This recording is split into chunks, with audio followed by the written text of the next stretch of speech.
Right, good evening, everybody, and welcome to the Meriden Ask Andy. And I'm delighted to have the Mayor of the West Midlands, Andy Street, the first ever Mayor that we've ever had of the West Midlands, to join us, and he'll be answering questions from you, my constituents. And the opportunity tonight really is for exactly that, for the public to ask questions of the Mayor and for him to answer them. And so I'm delighted to have him here. We will be recording this event today, that we will be using some of the clips for social media, just to let you know that, and the whole event will last for an hour. Thank you to anyone who's pre-submitted questions. If you do have a question, please feel free to put them in the Q&A session and they will be fed through to me. And if any of your questions aren't answered, the moderators will put the email in the chat, and so please do email them to us and we will get back to you. So without further ado, I'd like to introduce Andy Street of the West Midlands. Andy, it's absolutely fantastic to have you here in virtual circumstances. I wish we could do it physically, and I'm sure we will as soon as possible. But I just wanted to hand over to you and really just to get started, give us a brief overview of your time as Mayor of the West Midlands. Yes, thank you very much, Saqib, and thank you everyone for joining us on the line tonight. And of course, I'm really sorry we're having to do it in this way, but we've had this format of Ask Andy since before I was elected, actually back 4 years ago. And we do them in church halls, factories, shops, you name it. Of course, that's suspended, but I was very, very keen that we still had the opportunity for residents to put any question at all to me. And as you've realised, I don't know the questions that are coming up. It always makes it more fun if it's spontaneous, because then we get genuine accountability. Just a few words of introduction, then we'll get into the questions, obviously. So I think it's fair to say, when you say look back at the nearly 4 years now, it's 3 years which were of one type, and then it's been a very different last year. If we'd been having this debate 12 months ago, we would have looked back at 3 years where the West Midlands had made enormous progress, actually. And I think I'd have been saying to you, yes, we've still got some big challenges. Of course we have. But actually, we'd have been saying our economy was in good shape. And remember, the core part of the Mayor's job description is driving the economy of the West Midlands and thinking about the things that determine that: our transport, our housing, our energy, our skills development, all those things. And we would even have, I'm bound to have said, yes, we've got the fastest growth anywhere outside London, 97,000 jobs in 3 years, doubled our number of houses being built. So that would have been a nice story. The truth is, though, all that progress has been knocked sideways in just 12 months of the pandemic. And we've seen an incredible effect, 85,000 more people seeking benefits across the West Midlands, and as on top, of course, of all the horrendous health effects as well. So really, the next agenda is very clear. It's about rebuilding the momentum that we did definitely have. And what are we going to do to, as all the jargon says, build back better? What does that actually mean? What are we investing in? Where are those jobs going to come from? Where's the retraining going to come from?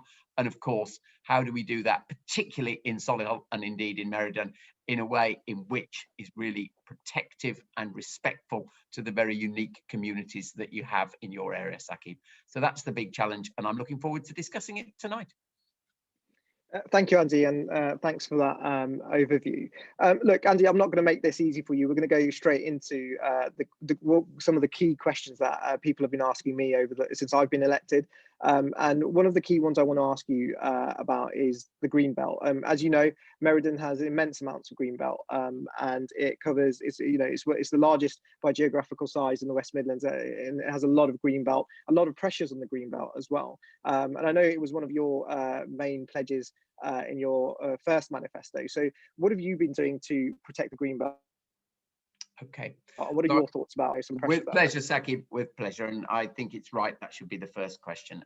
So I hope people on the call will just allow me to say right at the beginning, I apologize if this is a long answer, but actually I think it's a very important question. So I sort of want to break it down into a logical way of answering it, actually. The first thing I've been trying to do is to work with government to make sure they give us the best possible chance of defending the Greenbelt that is so, so precious to the communities in Meriden.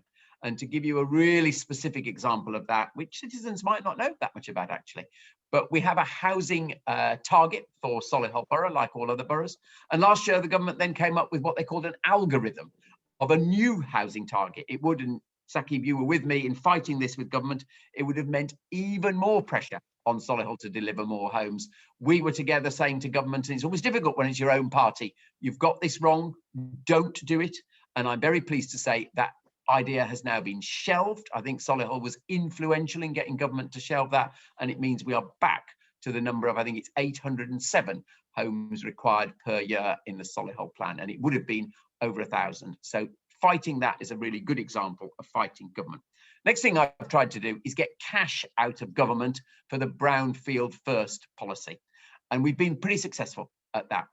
We've actually got about 450 million out of government, and we've been using that to reclaim brownfield sites all over the West Midlands. Now, people in Meriden might say, nothing to do with us. We haven't got any brownfield sites, but let me explain how it links. For every brownfield site in Birmingham that is redeveloped, they fulfill their housing number. And then there is less overflow that is given to Solihull. So it is directly relevant to the Greenbelt in Meriden if we get more brownfield sites dealt with in other parts of the West Midlands. And that is exactly what we've done. We've actually doubled the number of homes being built in the West Midlands in the last 5 years, nearly all of them on brownfield sites, meaning that Birmingham has less overflow to impose on Solihull, less of your Greenbelt under threat. Third thing then, what we've been doing is, of course, working with Solihull to make sure they develop as many brownfield sites as possible. And again, people on the call might say, well, Solihull doesn't have traditional brownfield sites. No, but it does have places where development has already occurred. The town centre and Arden Cross around the interchange station at the NEC would be two brilliant examples of that. So the plan the council's bringing forward to densify the town centre, really important, takes the pressure off the Greenbelt, and just bring us right up to date. We got another shout out in the budget, money for development around interchange station, around the NEC, and that too, 3,000 homes planned for there. We needed to secure that funding to make it work. I got it. I personally went into bat. That too will take the pressure off the Greenbelt. So finding alternative locations in Solihull is important. And then the next part of it is, of course, the local plan. And this, I know, is where it becomes really pertinent to individual locations across your constituency, Saqib. But I think it's a council issue. But let me be really clear. I totally support the council in getting their plan into place, because if they do not have a plan, then they will get picked off by developers and we will end up losing much more of the Greenbelt. Of course, it should be consulted on. Of course, they should minimise the number of locations they take, but they do have to put that plan in place. And then the last thing is there are individual things I can do to challenge individual planning decisions. And so, for example, the decision that we had just a week ago now, where the planning application for motorway service stations in Hockley Heath and Catherine de Barnes, I was there with you saying to the council, this is all wrong. We must not do this. And actually another really good example, because some of your residents will live adjacent to Coventry, to Eastern Green. I've been the one who said to the Secretary of State, call that application in.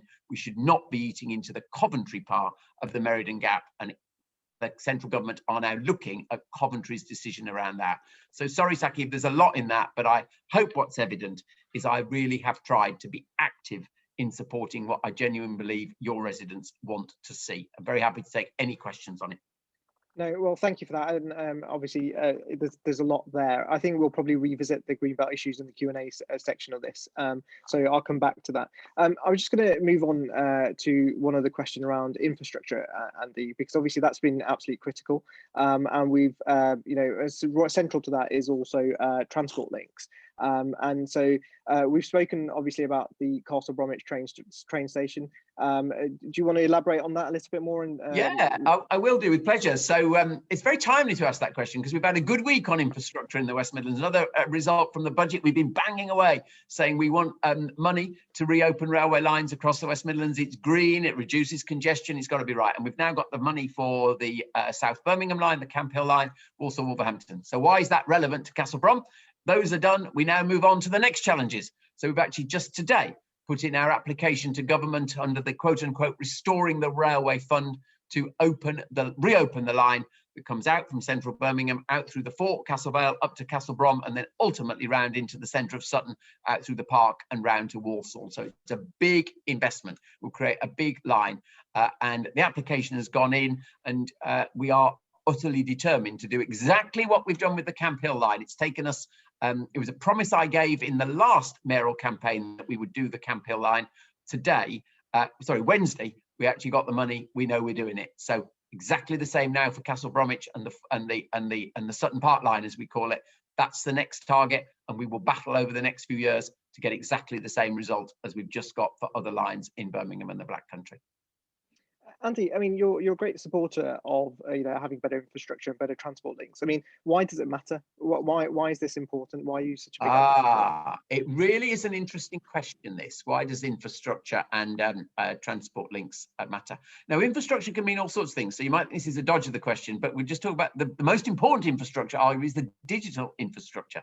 And of course, that matters because, frankly, if you've not got great digital connections, you are not going to be able to run a footloose business. So that's really important. We all understand that. But let's come back to what I think you meant by the question, the whole transport infrastructure, the hard rails. That matters for really two very important reasons. First of all, this region has been over congested. It's had too high a proportion of its journeys by car, and we know the climate change challenge that we've got. Now, please, there's still a role for the car. We've got to be a great manufacturer of car, but it shouldn't be the only option. So we do need to give better transport links. But the other thing, and this is much more economic than the climate change argument. It is an established fact that the cities that have the best transport links actually have higher productivity. And if you think about it, it makes sense. Because if you can easily get to a really good job wherever you live, it actually, in a sense, it shrinks the city. It makes it more efficient, it makes it more productive. And this city region had for years been held back in that respect. Not so much in South Solihull with two brilliant train lines, but certainly in other parts of the conurbation. In the Black Country, the connectivity was truly terrible, and something I'm very proud of. If you look at the capital being invested in transport in the West Midlands now, it is 5 times what it was in the year before I was mayor. Why is that? Simply for years and years, we had not been capable of making the case to central government. And what I think the mayor, working with a combined authority and of course brilliant local authorities like Solihull have done, has made the case. And now we've got that literally 5 times increase of transport investment. And one last thought on it, Saki. A huge proportion of transport investment being put into London over the previous 30 years. Wonderful, great international city, London, where some of our other regions had languished. We are now second in the country behind London per head of population, expenditure per head of population on transport, and we're getting very close. The gap is closing because we, as I say, have gone forward 5 times over. Fantastic. That's really helpful, Andy. And I'm going to change tack a little bit more as well, because obviously we are in the middle of a pandemic, and you previously run one of the largest businesses in the country in John Lewis. You were chair of the local enterprise partnership. You made massive strides forward. But obviously in the pandemic, the economy has come to a standstill, and the regional economy. And I think it'd be really helpful for my constituents to hear, and for us to hear about what you've done around investment and what you've done about safeguarding and helping the jobs of tomorrow as well. Yeah. So there's no sugarcoating this. As I said in my introduction, we've lost 85,000 jobs as a minimum. The increase in claimants, it's probably more like 100,000 actually, and it could get worse still. So there is a huge, and as I said right at the beginning, the increase in job numbers was 97,000 in the previous 3 years. So in fact, in 1 year, we've undone the progress of 3, is the simple way of thinking about it. However, we haven't stopped investing, is probably the critical point in the last period, because what we've now got to do is rebuild the economy. So if you think what I mean by that, obviously our transport investment, that's critical to that. Obviously our investment in housing, everybody knows that the housing sector itself drives the economy, and without digging up the greenbelt, earlier question, doubling the number of homes being built, and even in the pandemic year, we achieved a record number of homes being built, which was great. But then if you come to some of the industrial sectors that we've got to invest in for the future, of course, it's why I'm so obsessed with the electrification of the automotive industry. So we know this is probably the biggest employer in your constituency by a country mile, JLR, Saqib, and that will move to an electrified business. So we've got to make sure that our region is the best electrified automotive place in the country. It's why we've just announced the location of our gigafactory. It's why we've been winning inward investment from Lotus and moved their R&D here. LEVC have expanded their production. TVS, which is an Indian company that's just brought the brilliant Norton motorbike companies, they said they're going to manufacture in Solihull. They've moved to Solihull away from other parts of the country. So that's a big sector. And another sector where we're really getting on with the investment is the whole life sciences sector. And again, it's a winner of the pandemic. If that's not an unfortunate turn of phrase economically, it definitely is. There'll be more investment in that.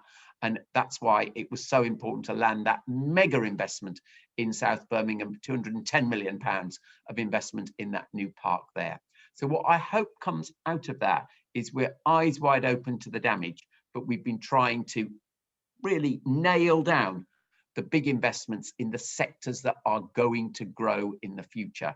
And one last thought about this, we've also been getting on with the retraining of people who have unfortunately lost their jobs, and they will possibly need to be retrained for new sectors. So I'll give you a brilliant example of that. People we're now putting through digital retraining programs, and about 75% of people who go through those programs get a brilliant job in digital. And there are still literally thousands of vacancies being advertised today in that sector. So in it all, we've got to concentrate on the growth sectors that are still there, of course, of protecting other sectors that we hope will bounce back as we steadily released from lockdown. Brilliant, thank you for that. And Andy, now I'm going to move over to the open Q&A. We've had some questions coming in already, and I thank everyone. And if you do have questions, please put them in the Q&A section, and the moderators are feeding them to me. The first question, Andy, is actually around the green belt, and it's from Darren, who said, with our precious green belt at stake with new builds, what is your thoughts on developers building for local need rather than private profit?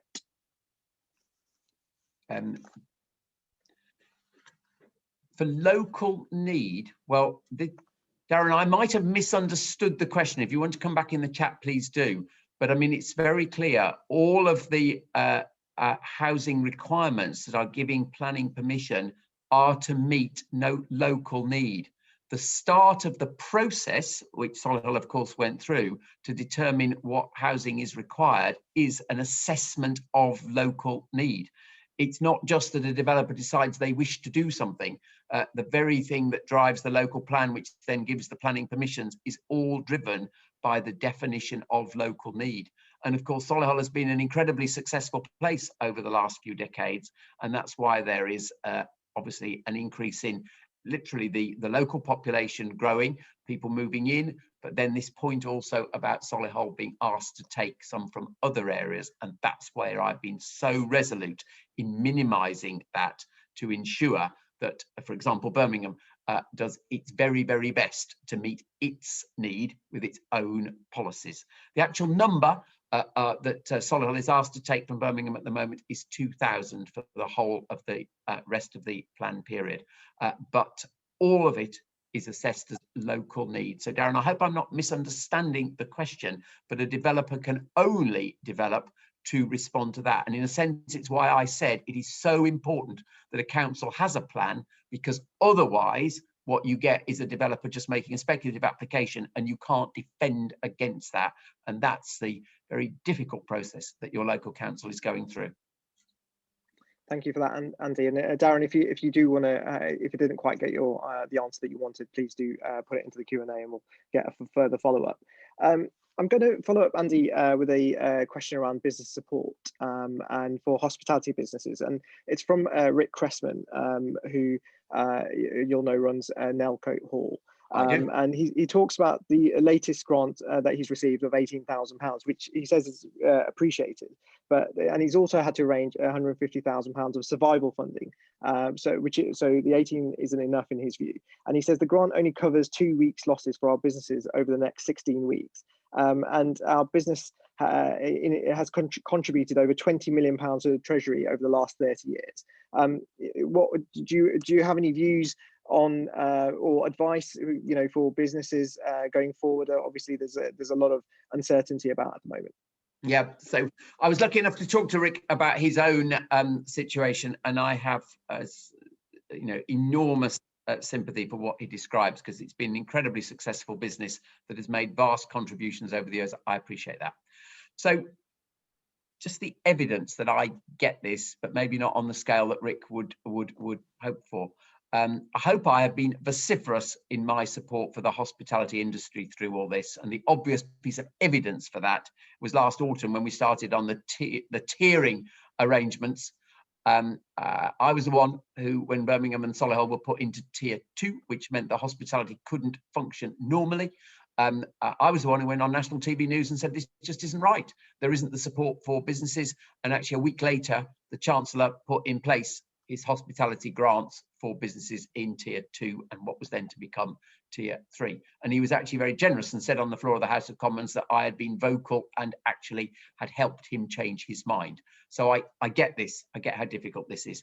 I also get how the grant itself is not sufficient to cover the losses of some businesses. It varies businesses to business. Some might say 18,000 is enough, but I know, for example, the £3,000 a month grant that we've had up to now hasn't been enough for most. So what are we arguing going forward? Yes, those grants have got to be there, but more important is probably the underlying features that will help businesses come back. So that's extension of the VAT reductions, a holiday on business rates. I hoped it would be longer. I personally hope business rates would be scrapped and something else would come in for it, because it's not an effective tax. And most importantly, that all the arrangements for loans being repaid are extended over the maximum amount of time, and banks are as generous as they can be in considering that.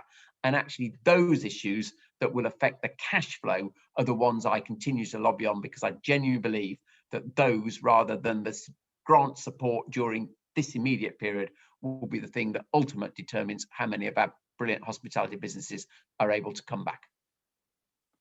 Thank you for that.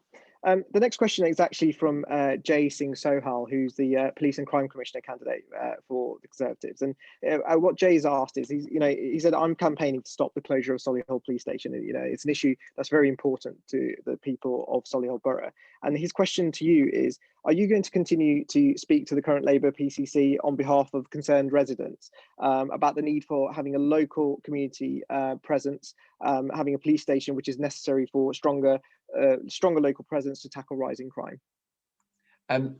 It's great when you get a question you can give a one-word answer to, isn't it? Unlike the Greenbelt question. So the one-word answer, Jay, is yes, I am. And the evidence of this, and some of you who read the Solihull Observer will have seen the spat in there between me and the Police and Crime Commissioner, current Police and Crime Commissioner, I think it was a couple of weeks ago, when he tried to suggest that somehow I or the government were not doing what we should be doing to support the Solihull Police Station staying open. I gave a categoric answer in there that I believe it must stay open. And I know, Jay, you have given that very firm commitment that a Conservative Police and Crime Commissioner would keep Solihull Police Station open. So categorically, I absolutely believe in that. And let's be really, really clear. It is the current Labour Police and Crime Commissioner who has proposed the closure, nobody else. And I have to say, I think the team of Conservative politicians, whether it be the 2 MPs for Solihull Borough, whether it be Jay as the PCC candidate, myself, your local council, everybody has united to say this cannot be done. Our borough needs this facility. And he's frankly just trying to deflect all of that, because it's very, very clear if the Conservative group, people I've just mentioned had not spoken up, Labour would have gone ahead with their plan to close our police station, thinking they could get away with it in Solihull. It has frankly been brilliant that Conservative politicians have stood up and be counted, and I genuinely believe we've now got a chance to save the borough's police station. Thank you, Andy. Hope that is categorically clear. I think it was. I couldn't agree more. Thank you for that. Northway has asked about the Gigafactory, and she said that we know that, and we talk about how it's going to help the automotive industry, but she asked, should we not also be highlighting the fact that this is going to be a major player in the future of manufacturing and other industries? And can you clarify how the Gigafactory is going to help manufacturing in the surrounding area? Yes, of course I can. And I think this will be a feature of the next mayoral term, securing this. So I'll explain why it's so important. Then I will just explain exactly where we are, as there's a lot of misunderstanding over this. Okay, so this is a must-win, absolute must-win, because 45,000 jobs in directly in the automotive industry in the West Midlands at the moment, lots of them in Meriden. The automotive industry is going to be electrified, no question about it. The government said we won't be selling petrol and diesel cars by 2030, so it's got to be electrified. It's the right thing to do for carbon neutrality. Electrified means batteries. 40% of the value of a new electric car is in the battery. So it's very straightforward. For us to have a brilliant electric industry, we've got to manufacture the batteries. At the moment, we import them in very small quantities. So the whole argument here that I've been trying to persuade the government of is that we have to land a gigafactory in the UK. Very first time I saw the Prime Minister after he was elected leader of the party was in the Solihull Conservative offices in the top room up there, and I got a map out and showed him where I wanted the gigafactory to be. And I think he thought, why on earth is he talking about this? But we had to, for a year, battle to persuade the government to put the cash on the table that will be the subsidy for the gigafactory. And in the autumn statement, the government announced there would be a £500 million fund to secure a gigafactory. So it's critically important, not just for automotive, by the way, but also for other industries that will become focused on battery in the future. So, of course, other transport areas, we're going to have battery trains. There's no question about that. The Prime Minister's even talked about Jet Zero. That might be a bit further ahead. But then think about the domestic energy sector. We're going to have huge battery storages of energy in our homes as well. So this battery technology is a sector I want the West Midlands to lead in. So then we come to where are we? So it's a big, big thing. So we had to have a place for it. The West Midlands has come together, united, under my leadership, frankly, to say the place for it is Coventry Airport, because it sits right in the cluster of all of those new clean automotive companies. And it was brilliant news that, and this was coincidence, not planful, I have to admit, that just the day before our announcement, Jaguar Land Rover did confirm their battery future and talked about £2.5 billion of investment per year moving to the battery future. So we've got all that lined up. What we now have to do is secure an international investor who will come and be the manufacturer there in that site. Government money in place, on the table, lobbied hard for that. The region united in the place, the customers lining up. That's the last bit of the equation. And I do believe we will achieve that in the next few months. And then we can make what I think will actually be a game-changing industrial investment for the West Midlands. Thank you. That sounds very exciting. And I'm going to stay on cars for a second, because I've just had a question come in. In the Meriden ward, 70% of the journeys are made by car because of the lack of adequate public transport, I'm being asked. And how will your infrastructure and transport plans help our rural areas? Yeah, really interesting question. So you're quite right. The transport links, let's say, from the NEC into the city centre of Birmingham, indeed, from on the main line into Solihull, are very good. The challenges in the rural areas. You won't say it's good enough, but I hope people will at least acknowledge this, that when we did the last tendering of rural bus services in Solihull, I hope we improved them. We certainly put more money in it. We got a local operator, reliable, good, clean, green. But truth is, we won't make the conventional thinking around buses work in rural areas. So the answer to the question is we are trialling what I think will be an incredibly interesting form of public transport. We're trialling it, just about to launch. Press release is next week, actually, about it. So we're just early notice here. And we're trialling it in the University of Warwick area. Again, not a city centre location, and you'll know that Warwick goes into the sort of villages around between Warwick and Coventry. We're calling it demand responsive transport, and the idea is that you'll be able to put your demand into your phone, and then the clever systems behind what TfWM work sort of add your demand with somebody else's and create a route for a small vehicle. So you will effectively have your own dedicated public transport. And it's very similar to a scheme that's run in London from a company called Citymapper, if anyone wants to look at it. And it's a trial initially from TfWM, but the technology is pretty straightforward now, frankly. And I actually think this will be the model going forward for the less dense areas. So I'm actually really excited that we've got something on the stocks for a thing that I will freely admit has challenged us over recent years. Thank you, Andy, and I would really welcome that, because I know, you know, many constituents talk to me about it, and certainly any support I can give, I'm there.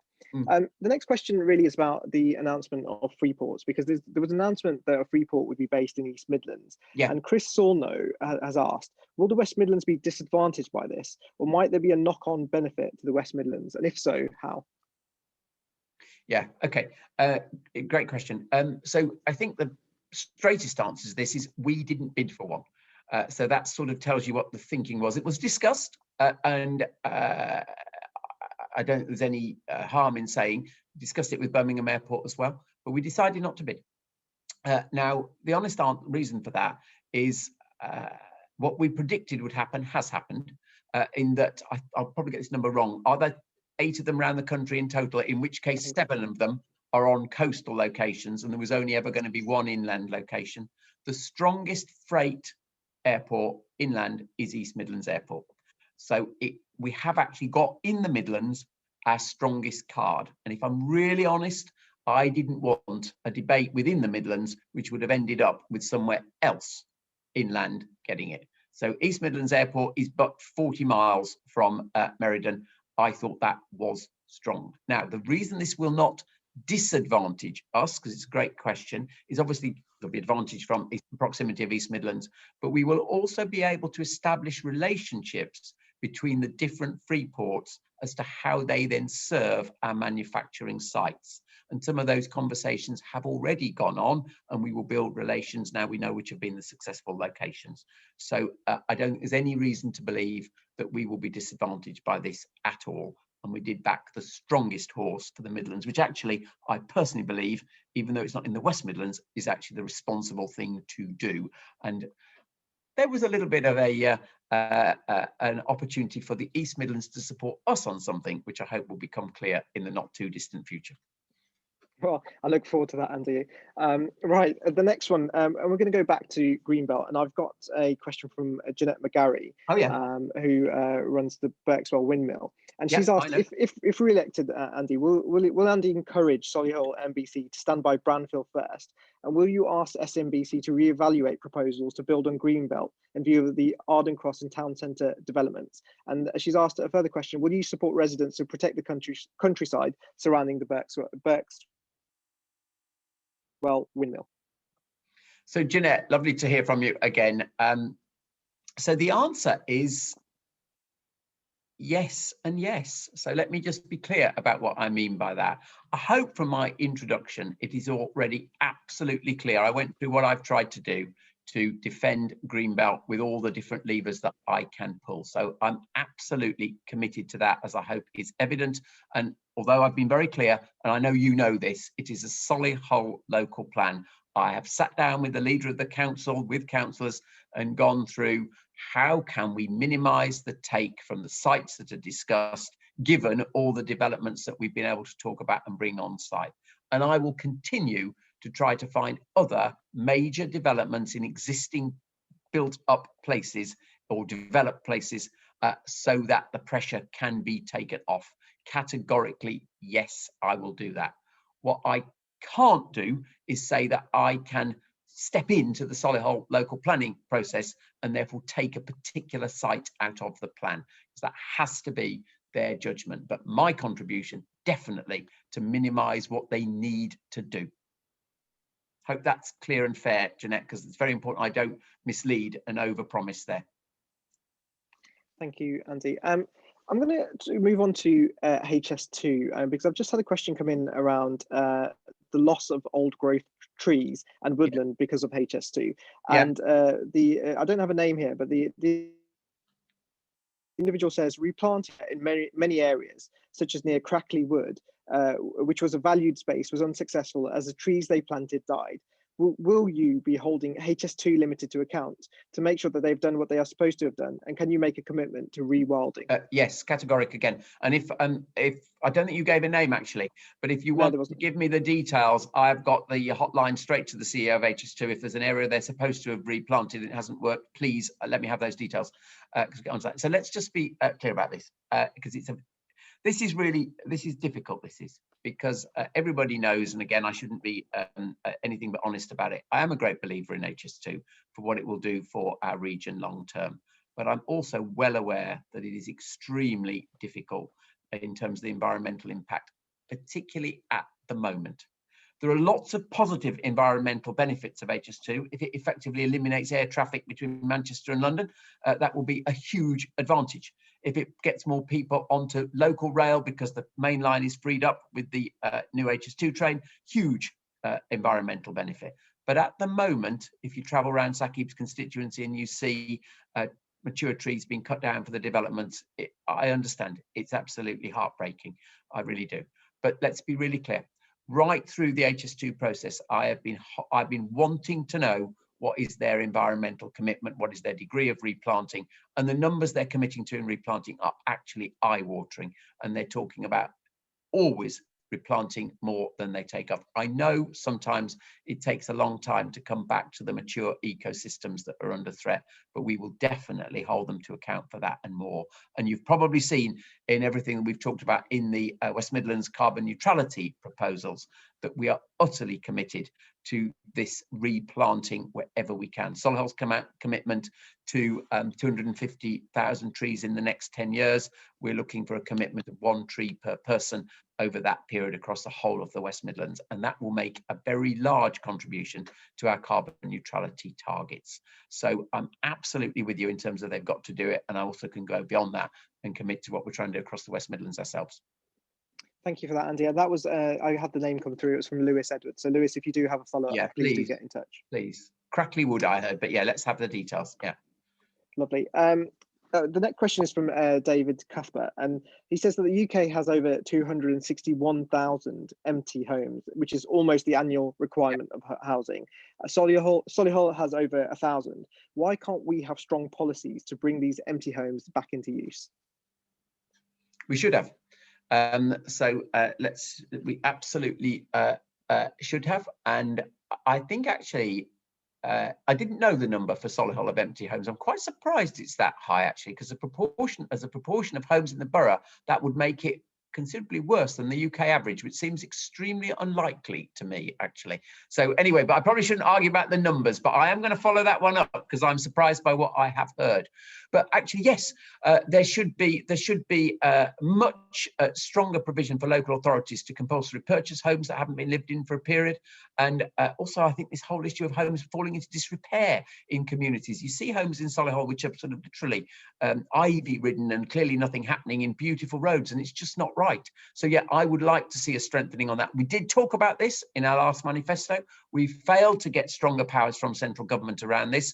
A lot of it, frankly, as well, is about local authorities being good managers of their own stock, and certainly in some boroughs, not Solihull, that is also a problem which we have been pressing on.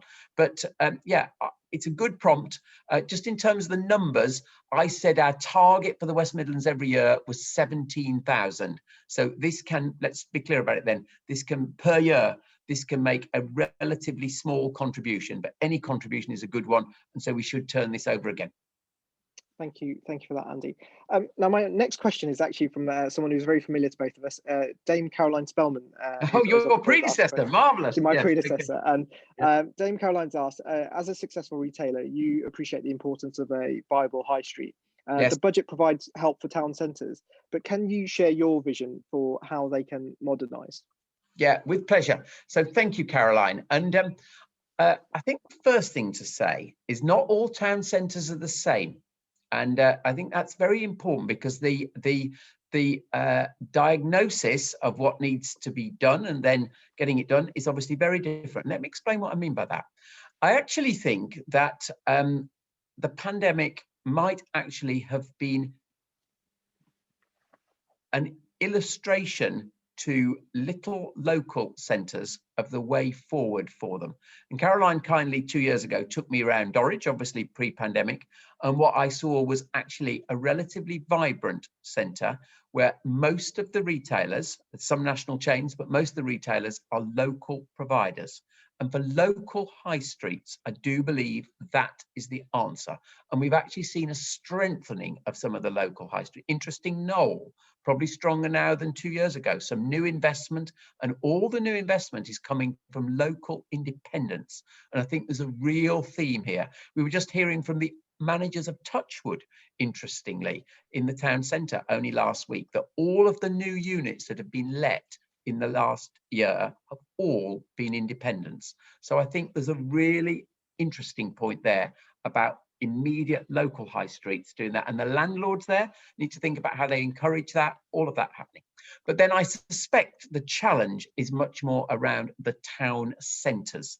And Solihull is an incredibly vibrant town centre, the most vibrant in the region. But if you take the question more generally, we've got some really, really challenged town centres. And I think the answer there has probably got 4 components. Retail will take a lesser role, and we've got to acknowledge that. There'll still be some very good retail, but you've got to probably concentrate your retail to make sure that it's vibrant together, filling in the voids, and you bring in 3 other things. First of all, you definitely bring in more housing. I'm fully supportive of Solihull Council's proposal for more housing in their town centre, because that, of course, brings spending power in, particularly for the whole restaurant sector.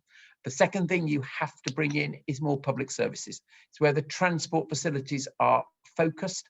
I, for the life of me, do not understand why it's not where the health services have their drop-in and scanning facilities. That's something I want to see. We're trying to do that, particularly in the more disadvantaged communities. That's very important. And then the other thing I'm very keen to see is sort of startup and incubator space in town centres. Again, naturally where people want to congregate for that. And we've done some trials of that in other parts of the region, and really encouraging. So I hope what comes out of that is town centres will still be a focal point, a social point, great public transport, great public realm. That's so important. But there will be slightly different things that they do in the future. And what we've got to do, in a sense, is go with that change rather than try to deny it. And 2, I think, really exciting opportunities in your constituency. The combined authorities put 5 million on the table for supporting Solihull Council in Kingshurst for the redevelopment of that town centre. That can be a local hub. It's got some way to go, but it can be. And of course, in Chelmsley as well. We've already put about 2.5 million on the table to support Chelmsley, but I think there's a real visionary opportunity in the main part of Chelmsley to sort of complement what's been done in other parts of Chelmsley, Chelmsford Cross already, because there's some real opportunities for redevelopment there. And I hope we can work with Solihull on that in the coming term. Thank you for that, Andy. And I'm smiling because the next question is absolutely about the north of my constituency. And that was not coordinated, I should say. No, I don't know where you're going. Yeah. So the question is, it's an anonymous North Solihull resident. And what they've said is, I'm going to try and read it in full, but they said, we feel a little bit left out in Solihull North. We're already seeing a detrimental effect from HS2 with extra traffic, messy roads, with noise levels from the motorway. As cyclists, we really notice the poor state of the roads and speeding drivers through Castle Bromwich. We don't even get the Solihull Observer. How can you help resources for the north of the how can you help get resources for the north of the Solihull Borough? Okay, so interestingly, we've already talked about a few things for North Solihull, haven't we? Castle Bromwich Station, that actually to improve public transport in the north of the borough, really, really important. And then we've just talked about 2 retail, well, not just retail, that's not the right way of describing it, actually town centre regenerations, and the cash is there for Kingshurst, and it's going through the process of Solihull Council, really brilliant. And then and actually, I do repeat what I say. I think there is an incredible opportunity in Chelmsford. I was actually there with the leader of the council only 2 weeks ago, because it's designed on a 1960s type of design. We can actually bring it to be much more pedestrian, resident friendly, not wholly dependent on the car as the 1960s design. And in that total space, we could get a great deal more to be happening. Maybe obviously there's some very good green spaces in the north of the borough, actually, some of the parks, but I'd like to see them coming more into the centre of Chelmsley. I would like to see vastly improved public transport in the centre of Chelmsley. It will be in the next manifesto that the great success we've had expanding the metro system in the Black Country, in Birmingham, in Wolverhampton, we want to bring the next line right out through the east side of Birmingham into Chelmsley and then down to the airport and the NEC. So that, I think, could be an incredible catalyst for redevelopment of Chelmsley Centre. I'll just tell you a story. We've put the metro in this term. We've agreed it, diggers in the ground, to the centre of Dudley. Now, Dudley residents might tell me off for saying this, but that was a bit of a neglected place. And on the back of the metro going to Dudley, we've now amassed nearly £1 billion of investment coming into Dudley Town Centre. It's an incredible story of what infrastructure can do to drive economic regeneration. And the reason I was in Chelmsley 2 weeks ago with Ian Courts was thinking, how can we now do the same in Chelmsley? And that's why it'll be in the next manifesto. Fantastic. And you absolutely have my support to get any resource for the north of the borough.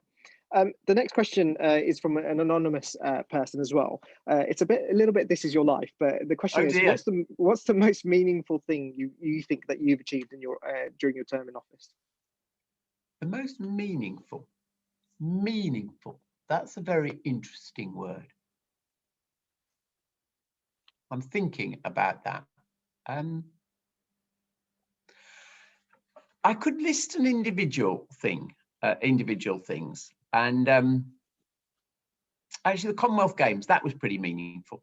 The day that was agreed that that was coming to Birmingham and the West Midlands, and of course, there's lots of events in Solihull for that. We went to do the announcement at a school in Perry Barr, and to see the excitement on the faces of the kids that Birmingham was going to be famous world over, that this event was going to come to their community and all that it meant for them.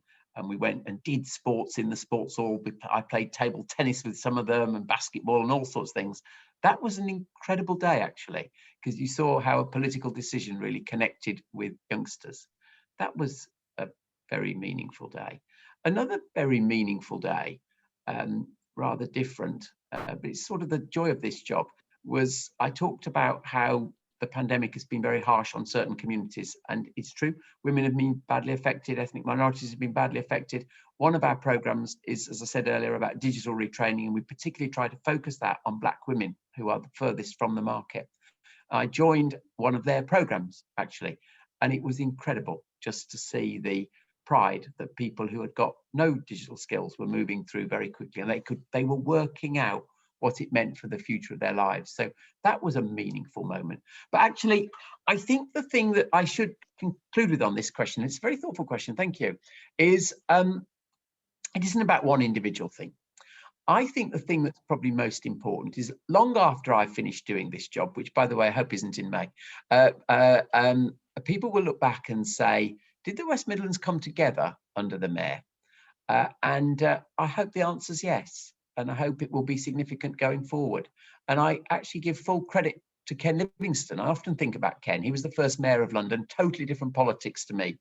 But I actually think he did a brilliant job at establishing the mayoralty. And you can't imagine London without its mayor responsible for transport and other things. And it gives the place an identity, a focus. And I felt this through the pandemic, actually, that I would go on Midlands Today so often and people would say, as mayor, what do you think about this? And you sort of the spokesman for the region and you try to connect with people through the adversity we've all faced. And I think actually establishing the role and the cohesion of the place is probably more important in the long term than any one thing. So maybe one day in 20 years' time, someone will say, never mind, Ken, do you remember what Andy did when he was the first mayor? Fantastic. I hope I'm that person. And I also, by the way, I also hope you're here much longer than just May. So yes, exactly. we'll work on that. But no, that was a very good answer. So I'm going to take you back to transport because Lorraine Northways asked, what are your thoughts on hydrogen buses and the conversion of train stock to hydrogen, train stock having hydrogen conversions? It's really interesting. Okay, so yeah, the good. Let me just broaden the question a wee bit. We've got to green all of our transport fleet. So really good. We gave a commitment. There would be a full green fleet of buses in the West Midlands. We did say by May 21, we're going to miss that date by a few months, but we will be first outside London in the country. Brilliant. And of course, we've got on with electric buses already, all electric on the number 6. And you will also may have read that any bus serving Coventry will also be electric, and that includes the routes from Solihull through Meriden to Coventry. And that reflects the fact we won a national competition for an all-electric bus city. open to every place in the country we want for Coventry. And we will get 50 million of government money, and then the private sector puts the money in the bus operators, and we will have a complete new fleet of electric buses in Coventry. It is a brilliant thing to achieve. Nearly 300 new vehicles. And again, the impact on the climate. And you see from so many answers, all of the things add up to dealing with climate change. Then hydrogen, you might not have seen this, but you are going to get a hydrogen bus in Solihull. So what do I mean by that? The route that we are currently digging the route for, from Walsall into Birmingham city centre, out to the airport along the Coventry Road, will be the first. We did call it Sprint, but I'm not too worried about that name. It is going to be a hydrogen bus. The vehicles are ordered. They're definitely coming. It'll be a conventional shaped bus, but it's hydrogen. So the really exciting thing is we will have a big fleet of electric, a trial. It's about 20 hydrogen buses will be coming just for that route. And it will terminate in Solihull at the airport and in your patch, Saqib. So then we'll be able to test hydrogen as well. There was an opportunity to make a much, much bigger bid into government for about 200 hydrogen vehicles. We actually haven't decided if we're bidding for that just yet, but we won't miss the boat. So yeah, Lorraine, I'm absolutely up for it, and it fits as a part of a much bigger picture. Excellent. Right, I'm just conscious of time, Andy. So I've got a question around from Richard Al Dabag around the Meriden Quarry, and I'm going to try and shorten it because we've got basically there's been an ongoing and expansive development of the Meriden Quarry. There's been a lot of nuisance caused, noise nuisance, traffic, dust, and air pollution, and Meriden residents are impacted by this. And in March 2025, the area goes back to being Greenbelt as stipulated in the planning permission that was granted in 2015. Yep. And the question is simple: are you aware of the quarry and how residents feel about it? I am aware of the quarry, of course, but I am being very honest. It has not been brought to my attention the level of public feeling about it.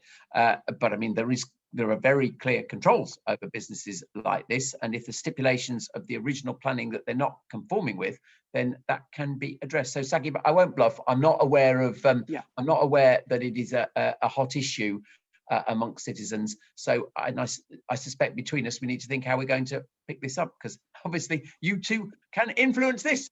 I absolutely will, and let's pick that up.